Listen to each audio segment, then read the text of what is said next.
The tavern door exploded inward with a force that shouldn't have come from a simple push. Wooden splinters scattered across the floor as Kael Thornwick stepped inside, his boots crunching over the debris. He hadn't meant to break it. He never meant to break things. It just happened.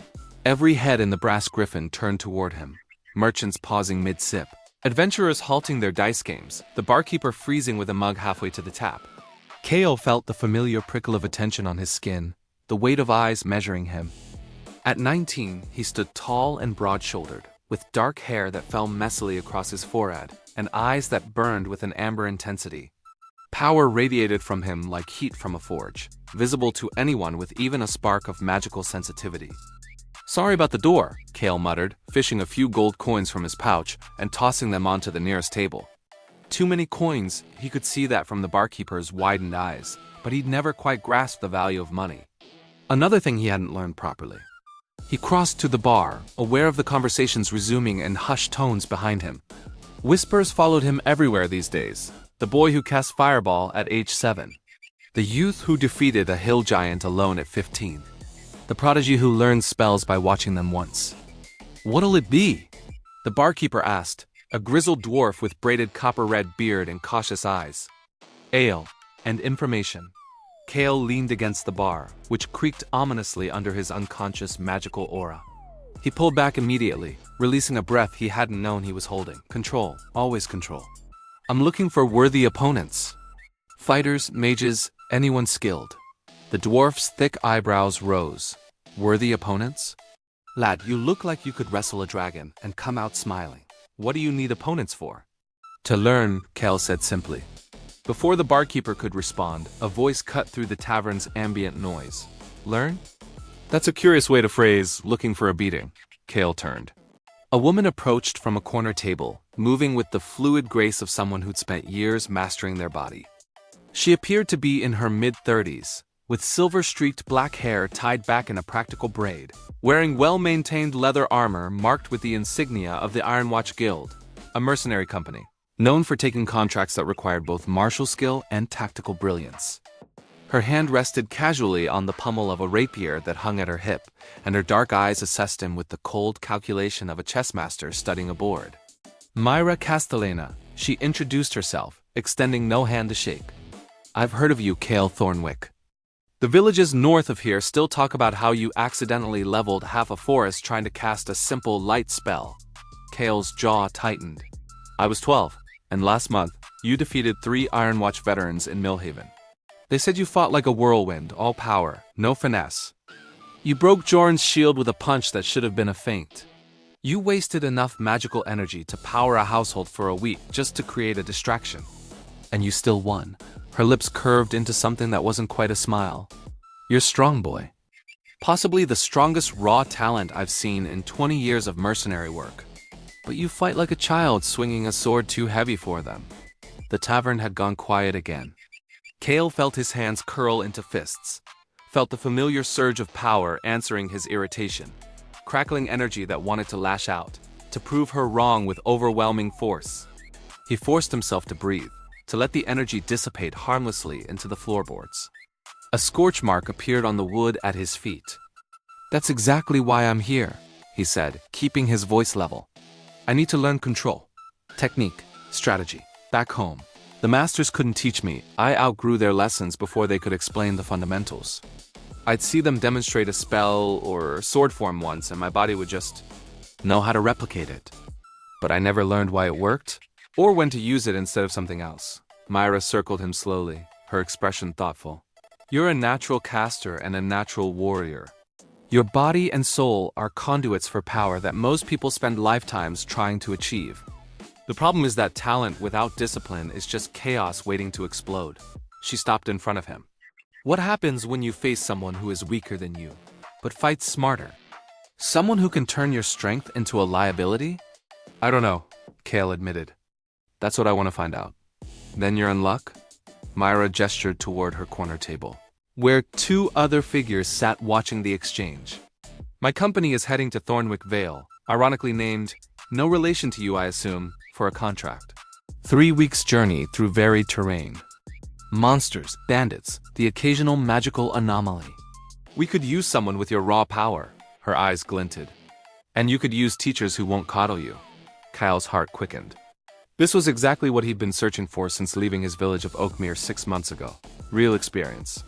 Real challenges. What's the contract? A noble's daughter has been having prophetic dreams about something buried beneath the veil. She's hired us to investigate and, if necessary, deal with whatever we find. Could be treasure, could be a sealed evil. Could be nothing but the fantasies of a bored aristocrat? Myra shrugged. Either way, we get paid. I'm in. Hold on. Myra raised a hand. There are conditions. First, you follow orders. I don't care how powerful you are. On my team, I'm in command. Second, you train with us every evening. We'll teach you what we can, but you have to be willing to fail. And third, she stepped closer, her voice dropping. If you lose control and endanger my people, I will put you down myself. I've killed mages more experienced than you. Don't think your raw strength will save you from a blade between the ribs while you're sleeping. The threat should have angered him. Instead, Kael felt a strange sense of relief. Finally, someone who wouldn't treat him like fragile glass or a walking catastrophe. Someone who'd push back. Agreed, he said.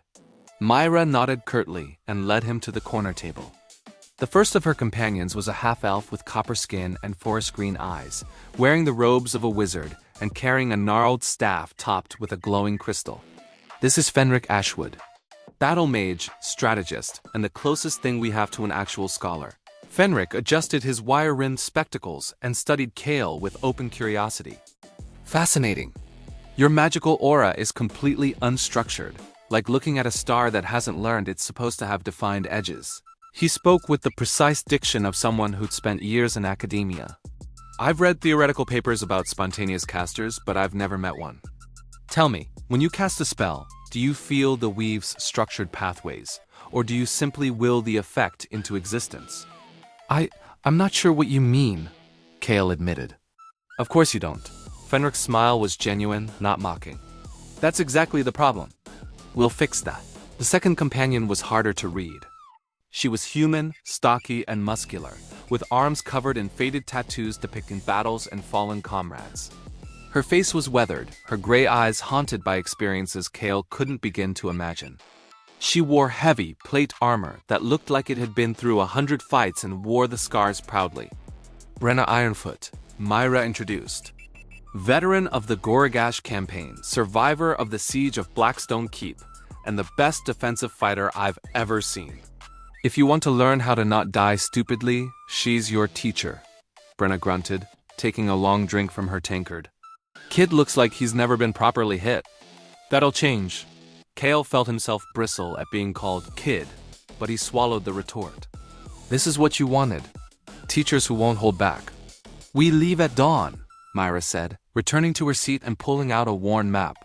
Get your gear sorted tonight. Thornwick Vale is 3 weeks northeast, through the Whisperwood and across the Shattered Peaks. It won't be an easy journey. But then again, she looked up at him with that same analytical gaze. You're not looking for easy, are you? No, Kael said quietly. I'm looking for limits. Then you've come to the right place. Myra's smile was sharp as her blade. Because out there, you're going to find them. The Whisperwood earned its name from the constant susurrus of wind through leaves that never quite fell, even in deep winter. 5 days into their journey, Kael was beginning to understand why experienced adventurers traveled in groups. It wasn't about raw power, it was about eyes watching different angles, minds processing different threats, skills complementing each other like instruments in an orchestra. He was learning that he'd been playing solo trumpet his entire life, deaf to the symphony. Your stance is wrong, Brenna said for the 100th time that morning. They'd stopped in a clearing for their daily training session, and she was attempting to teach Kael basic defensive positioning. You're standing like you expect to overpower everything. Plant your feet like that against someone skilled, and they'll use your own momentum to put you on your ass. Kael adjusted his footing, trying to mirror her position.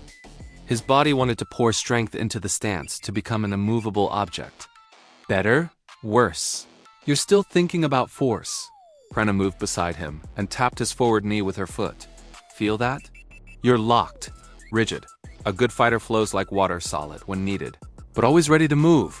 She demonstrated, her armored form shifting smoothly through a series of defensive stances that seemed to melt from one to the next. Try again. He did. His body, so adept at mimicking magical gestures and weapon swings, struggled with the subtlety. There was no dramatic flourish to copy. No visible release of energy, just positioning, weight distribution, readiness. Better, Brenna acknowledged after his 5th attempt.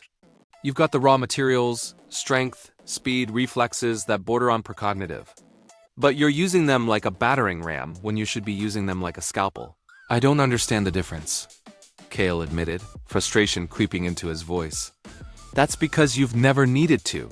Fenric had been watching from his seat on a fallen log, his staff across his knees. May I offer an analogy?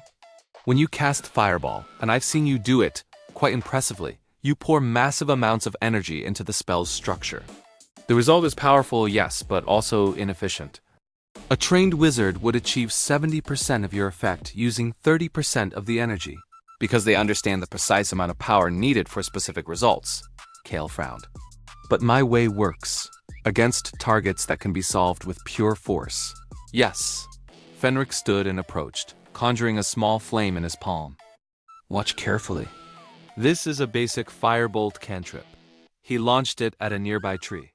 The bolt struck with surgical precision, leaving a small, perfectly circular burn mark. Now you try. Same spell, same target.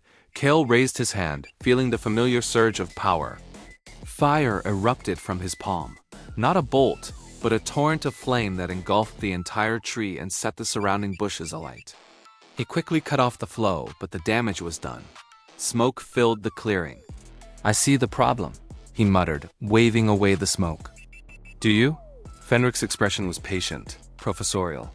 The issue isn't that you can't cast the spell, it's that you don't know how to cast only the spell. You're accessing the weave directly, pulling raw power and shaping it through instinct. But instinct doesn't understand efficiency or precision. It's like asking someone who's never cooked to prepare a 7-course meal using only their sense of smell. Myra emerged from the trees where she'd been scouting ahead. We've got company. Bandits, looks like 8 of them, blocking the path forward. They've set up a toll station, very official looking, complete with a handmade sign. Her tone was dry. I suspect the local lord doesn't know about their tax collection efforts. How do we handle it? Kael asked, already feeling power coiling in his muscles, ready to be unleashed. That depends, Myra said, studying him. How would you handle it? It was a test. Kael forced himself to think tactically. I could blast through them? I could cast chain lightning, or... Stop, Myra held up a hand.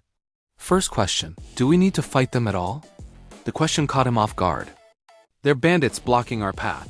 They're also someone's sons, brothers, maybe fathers driven to desperation by circumstances we don't know. Brenna's voice was quiet. Weighted with experience. I've killed more men than I can count, boy. Every one of them had a reason for standing where they stood. Before you decide to burn through a problem, make sure it actually needs burning. Kael felt chastened. In Oakmere, problems had been simple. Monster threatens village, destroy monster. So what do? We talk first, Myra decided. Fenric, you're with me. Brenna, Kael, hand back but stay visible. Sometimes the threat of force is more useful than force itself. She caught Kael's eye. And Kael? No matter what happens, you don't cast anything without my direct order. Understood? Understood. They approached the makeshift toll station, little more than a fallen tree across the road and a crude shelter.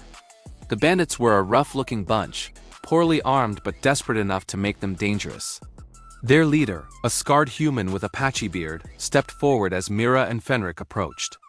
Kael watched from 20 paces back, every instinct screaming at him to intervene, to end this with overwhelming force. Beside him, Brenna stood perfectly still, her hand near her sword but not on it. Toll's 5 gold per person, the bandit leader announced, trying to sound official. His voice cracked slightly. Young, Kael realized. Probably not much older than himself. That's quite steep, Myra said conversationally. What are we paying for, exactly? Safe passage through our territory. Your territory? Fenric adjusted his spectacles. According to my maps, this is Crown Land, administered by Baron Ashford. I don't recall him mentioning local toll collectors when we passed through his estate. The bandits shifted nervously. Kael could sense their fear. It radiated from them like heat. They were scared, probably hungry. Definitely outmatched if this came to violence. Look, the leader said, abandoning pretense. We just need enough to eat. Winter was hard, spring planting failed, and the Baron's tax collectors took everything else. We're not looking for trouble. Myra was silent for a moment, then reached into her pouch and pulled out a small bag of coins. 10 gold. That's twice what you asked for. But this is one-time charity, not a business transaction. If we come back this way and find you still playing at being highwayman, we won't be so friendly. The bandit leader stared at the bag like it contained dragon scales. Jai. Thank you. Don't thank me. Use it wisely.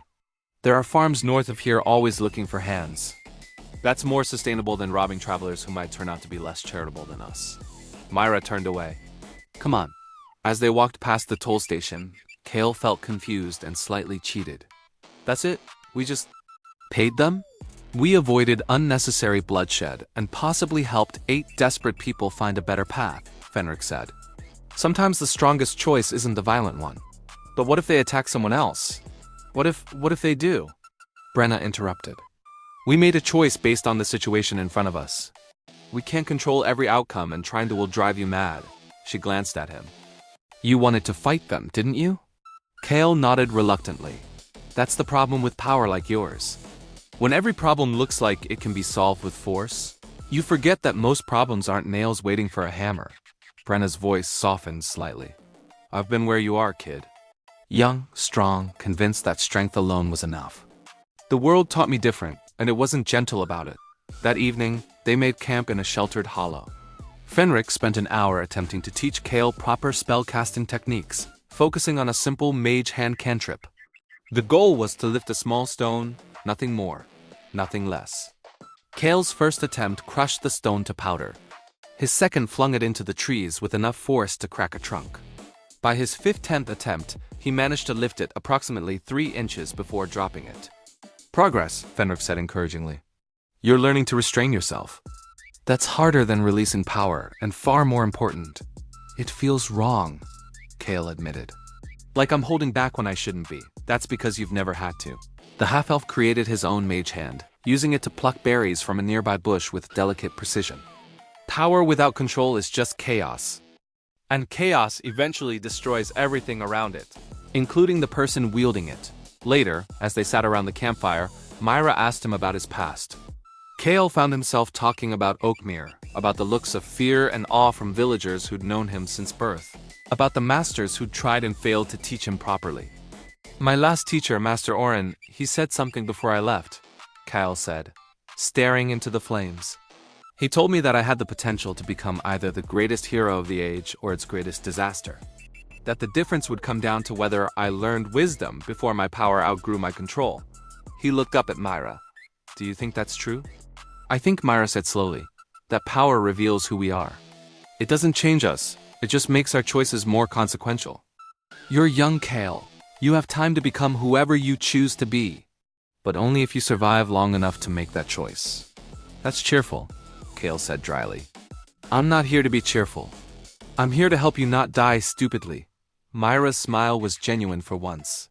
And for what it's worth, you're learning. Most people with your kind of power wouldn't have the humility to admit they need teaching. That night, Kael lay awake in his bedroll, listening to the whisper of wind through the eternal leaves. For the first time in his life, he felt the weight of his own potential, not as a source of pride, but as a responsibility he wasn't sure he was ready to bear. Tomorrow, Myra had said, they would reach the Shattered Peaks. The real test would begin there. The Shattered Peaks lived up to their name, jagged mountains that looked as if some divine hand had crushed them in frustration, leaving behind a maze of treacherous paths, unstable rock faces, and hidden crevasses. On their 9th day in the mountains, Kael finally understood what Brenna had meant about strength being a liability. The creature that ambushed them was called a Remorhaz, a massive, centipede-like monstrosity with burning white carapace that radiated heat intense enough to melt armor. It erupted from beneath the rocky path, scattering the group and immediately targeting Kael, perhaps sensing his abundant magical energy. Kael's instinct was immediate, blast it with overwhelming force. He raised both hands, power surging through him, preparing to unleash a maximized lightning bolt that would Myra's shout cut through his focus. It's carapace conducts. You'll fry yourself. He hesitated, the spell dissipating harmlessly. The Remorhas lunged, its circular maw ringed with teeth designed to tunnel through solid stone. Kael dove aside, too slowly, too predictably. The creature's burning body grazed his shoulder, and agony exploded through his arm as his leather pauldron began to melt. Brenna was there instantly, her shield raised, interposing herself between Kael and the Remorhas. The creature's next strike hit her defense dead center, but instead of standing firm against it, she moved, deflecting the blow at an angle, using the monster's own momentum to send it crashing into a boulder. Fighting's not about being strongest. She roared. It's about being smartest. Fenric was already casting, his hands weaving precise patterns. Kael, ice spells! Its internal temperature makes it vulnerable to rapid cooling. Target the joints. Ice spells. Kael knew ice spells. He'd cast Cone of Cold before, demolishing a section of forest when he was 16. But here, with his companions in close proximity, with the Remorhas thrashing and Brenna barely maintaining her defensive position, he couldn't just unleash, he had to be precise. Kael closed his eyes for a heartbeat, feeling the power within him, and for the first time in his life, he tried to truly control it. Not suppress it, but channel it. He visualized Fenric's firebolt from days ago, small, focused, efficient. Applied that concept to ice. When he opened his eyes and cast, a thin lance of frost shot from his palm, striking the Remorhas' left forward joint exactly where chitin plates met. The creature shrieked, its movement stuttering. Again, Fenric called, his own ice magic targeting the opposite side. Create weak points. Kael cast again, then again, each bolt more controlled than the last. He was using perhaps a tenth of his usual power, but the effects were more meaningful than any of his previous overwhelming strikes. The Remorhas' movements grew sluggish, ice creeping across its superheated carapace with explosions of steam. Myra appeared atop a boulder, her rapier gleaming with magical enhancement. Brenna, when I say now, drop your guard. The veteran warrior waited, shield high, as the Remorhas gathered itself for another charge. At the last possible second, Mira shouted, now. Brenna dove aside. The Remorhas, expecting resistance, overcommitted to its lunge. Myra dropped from above, her blade finding the gap Kael's ice magic had created at the creature's neck joint. She drove the rapier deep, twisted, and rolled away as the Remorhas collapsed, its internal heat beginning to cool rapidly. Silence fell over the mountain path, broken only by heavy breathing. That, Brenna said, levering herself upright, is how a team fights. Kael looked at his hands, still tingling with restrained power. He'd used less magic in that entire fight than he typically used to light a campfire, yet it had been more effective than any of his previous battles. The realization was humbling. Your shoulder, Fenric said, already preparing healing magic. Let me see. The burn was painful, but not severe. Brenna's intervention had prevented worse. As the half-elf's magic knitted flesh and soothed pain, Kael found himself grateful in a way he'd never been before. Grateful not for someone's power, but for their skill. They made camp early that day, sheltered in a cave Myra deemed defensible.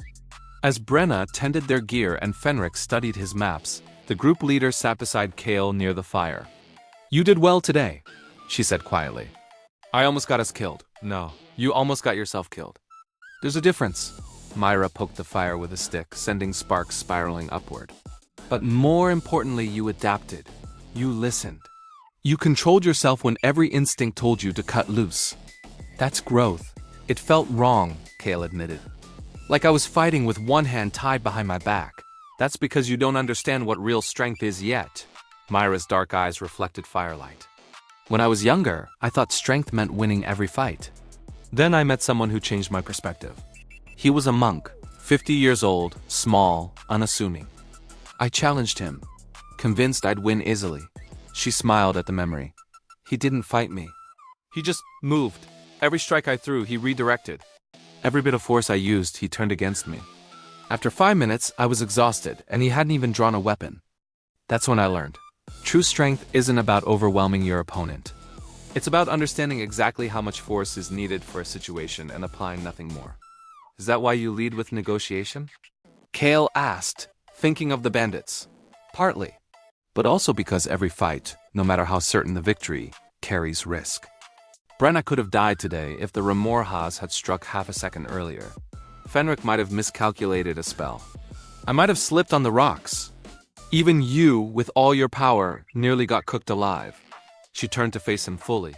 Power makes you dangerous, Kael, but it doesn't make you invincible. The sooner you understand that, the longer you'll live. That night, Kael dreamed of fighting, not the chaotic brawls of his past, but precise exchanges where every movement had purpose, every action flowed into the next.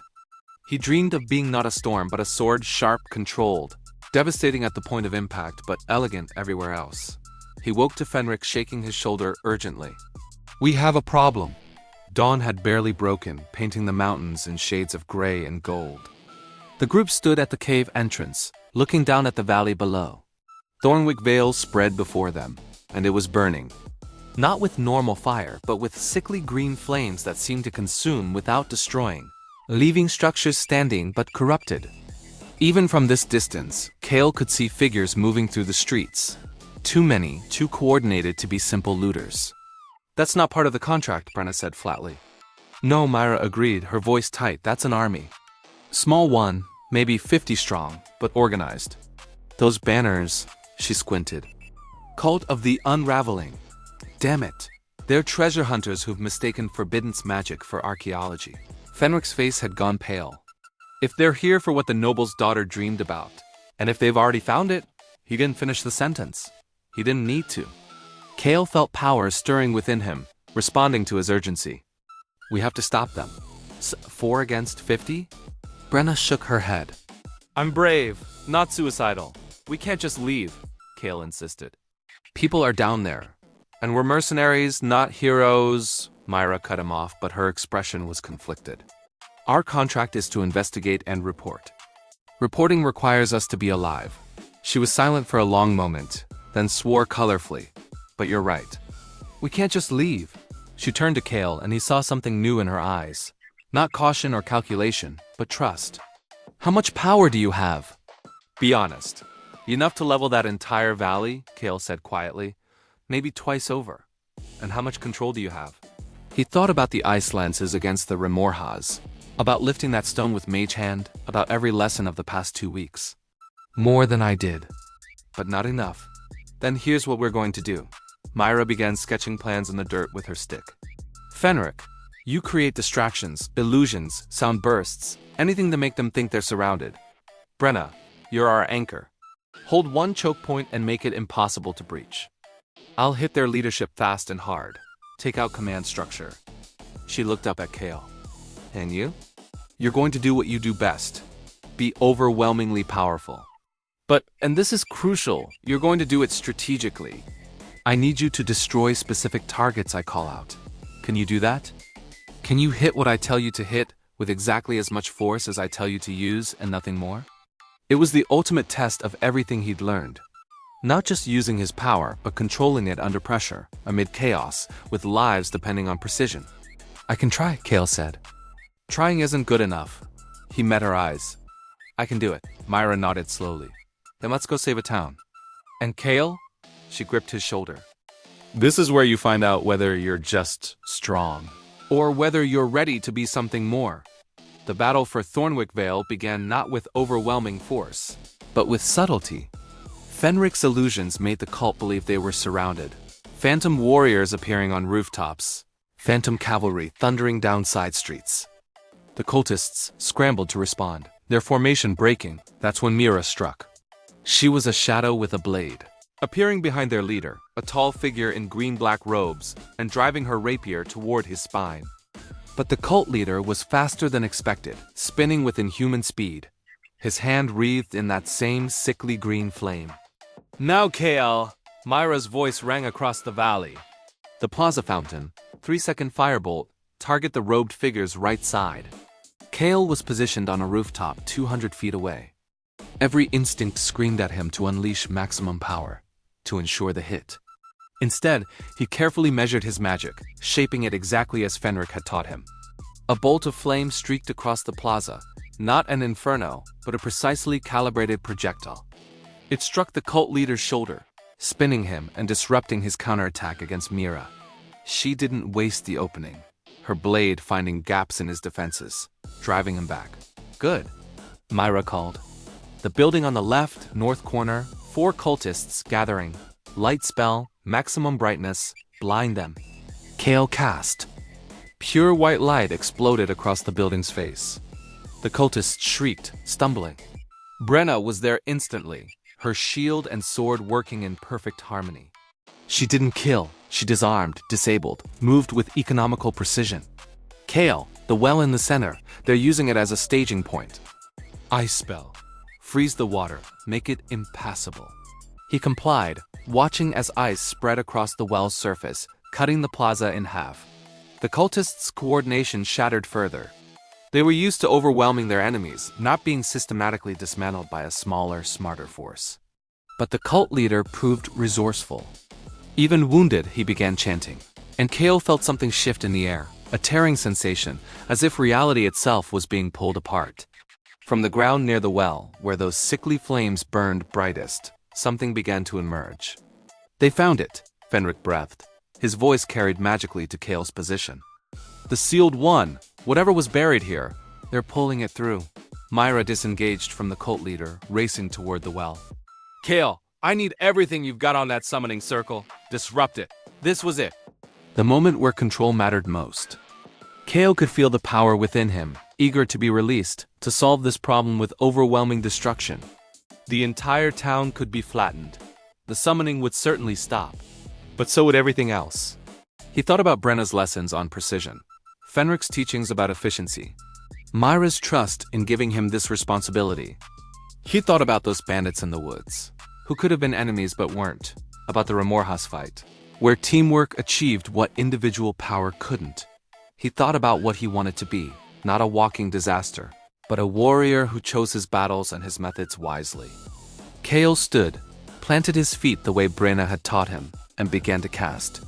Not one massive spell, but multiple smaller ones, layered and precise. He wove together ice and lightning, force and fire, creating a complex attack that targeted only the summoning circle's key components. The magic that had taken him 19 years to accumulate, he now deployed in 19 seconds of perfect control. Each element struck exactly where it needed to, disrupting ritual patterns, breaking magical flows, shattering the carefully constructed summoning without destroying the surrounding town. The tearing sensation ceased. The green flames guttered and died.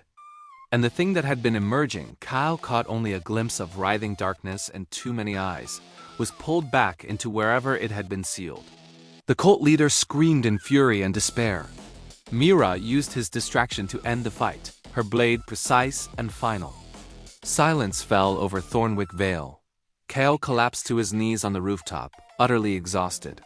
He'd used more magic in those 19 seconds than in any previous fight, but he'd used it perfectly. Every ounce of power had gone exactly where it needed to go. Nothing wasted. Nothing excessive. Fenric appeared beside him moments later, using Misty Step. That was remarkable. You wove 7 different spell types into a single attack and maintained precision throughout. The half-elf looked genuinely amazed. Most archmages couldn't have done what you just did. I couldn't have done it 2 weeks ago, Kael said quietly. Down in the plaza, Brenna was helping townspeople emerge from their hiding places. The remaining cultists had fled or surrendered. Myra stood over the well, examining something, a scroll, heavily warded, probably what the cult had been after. When the group reunited, Myra handed Kael the scroll without a word. He looked at it, confused. What is this? Payment, she said. The noble's contract was to investigate what was buried here. You stopped it from being unleashed. The scroll's safe enough now. The summoning components have been disrupted. But it's still valuable. Ancient knowledge, magical theory, potentially worth thousands of gold to the right buyer. She smiled. Your share of the reward. I don't want it, Kael said. The words surprised him even as he spoke them. Give it to the town. They'll need resources to rebuild and defend against future threats. Myra's eyebrows rose. That's a significant amount of money you're turning down. I know. Kael looked at his hands, the same hands that had once accidentally destroyed a forest, that had crushed practice dummies to splinters, that had won fights through overwhelming force alone. But I didn't come here for treasure. I came here to learn. And I think I think I'm starting to understand what that means. Brenna clapped him on the shoulder hard enough to make him stagger. You did good today, kid. Real good. Didn't die stupidly. Controlled yourself when it mattered, and made a choice based on something other than your own power. She grinned. You might make a decent warrior yet. Might? Kael asked, mock offended. Don't get cocky. You still have a lot to learn, but her expression was warm. They stayed in Thornwick Vale for 3 days, helping with cleanup and ensuring no cult remnants remained. Kael spent the time practicing, not just magic or sword work, but the subtler skills he'd neglected. How to read a room. How to assess threats without fighting. How to talk to frightened people and offer reassurance rather than overwhelming presence. On the third evening, as they prepared to depart, the town's mayor approached them. She was an elderly halfling woman with sharp eyes and a sharper tongue. You're the mercenaries who saved us. The ones the Ironwatch Guild sent. We're just doing our job, Myra said diplomatically. Nonsense. You went well beyond your contract. That young man especially. She looked at Kael. I'm told you could have ended the threat with a single spell, but chose a more difficult, more precise approach. Why? Kael thought about it. Because overwhelming force isn't always the right answer. Sometimes the strongest choice is the controlled one. The mayor smiled. You're learning wisdom, then. Good. The world has plenty of powerful fools. It needs more powerful wise men. She pressed a small object into his hand, a pendant carved from mountain stone. This is a Thornwick Vale tradition. We give these to those who've shown they understand that strength serves people, not the other way around. Kael looked at the pendant, feeling the weight of it. Not physical weight. The weight of expectation, of responsibility, of being more than just a walking arsenal. Thank you, he said quietly. As they walked away from Thornwick Vale, following the road that would eventually lead back to civilization, Myra fell into step beside Kael. So, 3 weeks of training. How do you feel? Different, Kael said. I still have the same power as before, but now it doesn't feel like it's controlling me, I'm controlling it. Or at least learning to. Good. Because this was just the beginning. Myra's expression turned serious. You've learned basic control, Kael. You've learned that strength without discipline is chaos. But there's still so much you don't know. More advanced techniques. Tactical thinking. How to lead. How to know when to fight and when to walk away. How to live with the consequences of your choices. Are you saying I need more training?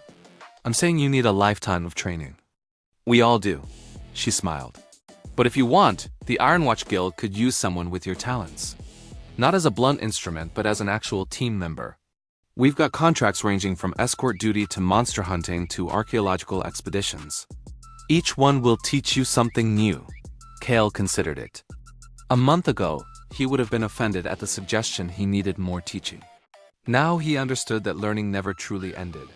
That every experience, every challenge, was an opportunity to grow. What if I lose control again? He asked. What if I make a mistake and people get hurt? Then you'll live with it, learn from it, and do better next time. Brenna's voice was matter of fact. We all carry scars, kid. Some visible, some not. The question isn't whether you'll fail, you will. The question is whether you'll let failure destroy you or teach you. Fenric added. Besides, you won't be alone. That's the entire point of a team.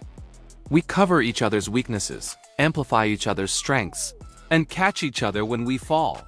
Kael looked at the three of them. Myra with her tactical brilliance and cool leadership. Brenna with her decades of hard-won experience. Fenric with his scholarly precision and genuine care. They'd taken a risk on him, had seen potential beneath the dangerous chaos of his power. I'd like to stay with the guild, he said. If you'll have me, on a probationary basis, Myra said, but she was smiling. You've proven you can learn, but consistency takes time. We'll evaluate after 6 months. Fair enough. They walked on. The setting sun painting the shattered peaks in shades of orange and gold. Kael felt the power within him, vast and terrible as always, but no longer frightening. It was a tool, not a master. A resource, not an identity.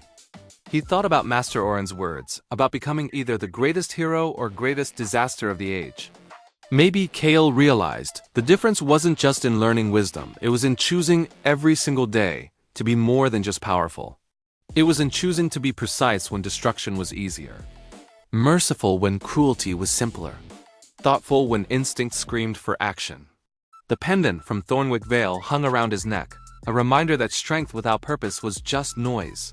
But strength with purpose? That could change the world. Ahead, the road stretched toward countless adventures, challenges, and lessons yet to come.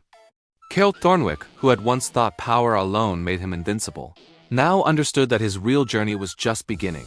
He had unlimited force. Now he was learning when and when not to use it. And that, he was beginning to understand, was what made all the difference. If this journey has captivated you so far, prove you want more. Subscribe to the channel, leave a like, and strengthen this world. Every bit of support keeps the story alive, brings new chapters, bigger battles, and unexpected destinies. Your choice decides whether the next adventure begins now or remains dormant forever.